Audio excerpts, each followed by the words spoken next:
Most people walk through a city and see a concrete jungle, a wasteland of asphalt and steel where nature has been pushed out and forgotten. But if you slow down and look closer, right there in the cracks of the sidewalk, nature is staging a quiet, persistent rebellion. Tiny leaves push through pavement. Seeds travel through wind tunnels between buildings. Life adapts, survives, and offers itself freely to anyone willing to notice. Welcome to the Edible Sidewalk. This isn't just about food, it's about perception. Urban foraging represents a radical shift in how you relate to the environment around you. When you start identifying edible plants in the city, you are reconnecting with an ancient human skill that existed long before supermarkets, packaging, and expiration dates. You step out of the consumer mindset, the idea that every calorie must be purchased, and step into participation. You begin to realize that nourishment is not only produced, it is growing. We start with the undisputed king of the sidewalk, the dandelion. To many people, it is a weed, an unwanted interruption in a perfect lawn. But nutritionally, it is one of the most generous plants available. Every part is usable. The roots can be dried and roasted into a coffee-like drink. The leaves provide a bitter green rich in minerals.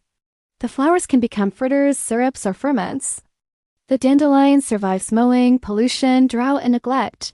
Its resilience is precisely what makes it valuable. Urban foraging is, in many ways, a lesson in resilience. But the city introduces a new layer of awareness. Foraging here is not the same as foraging in wild forests. Safety becomes part of the philosophy. You learn to avoid heavy traffic corridors where soil contamination is more likely. You learn to avoid areas frequently used by dogs. You begin to read the landscape not just biologically, but chemically and socially. Foraging becomes observation training.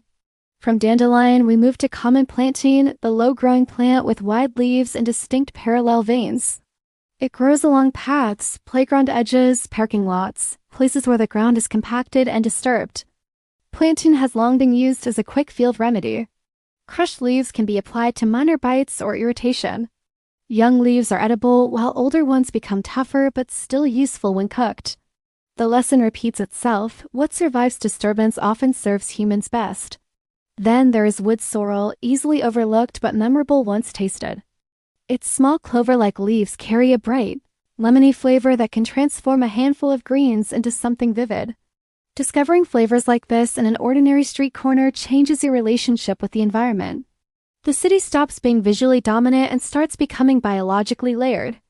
You start scanning differently, slower, curiously. Urban foraging also introduces the invisible layer, legality, and ethics.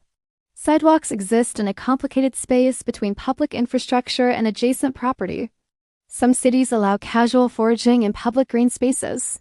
Others restrict removal of plant material. Ethical foragers harvest lightly, never stripping an area, and prioritize abundance over convenience. The goal is relationship, not extraction. This is where awareness becomes responsibility. As your perception sharpens, you begin noticing edible trees planted purely for decoration. Service berries ripen quietly while pedestrians pass beneath them unaware. Fruit falls, feeds birds, and disappears. Ginkgo trees produce seeds used in traditional cuisines, though they require proper preparation.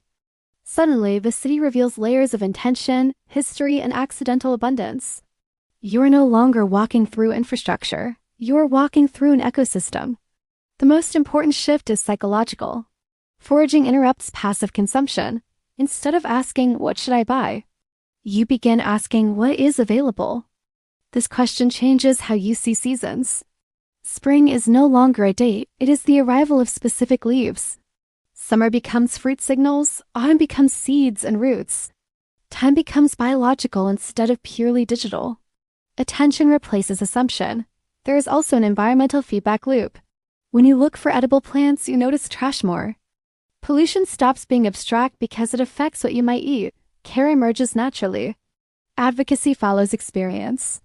You value green spaces differently when they feed you, even occasionally. Foraging makes environmental awareness personal.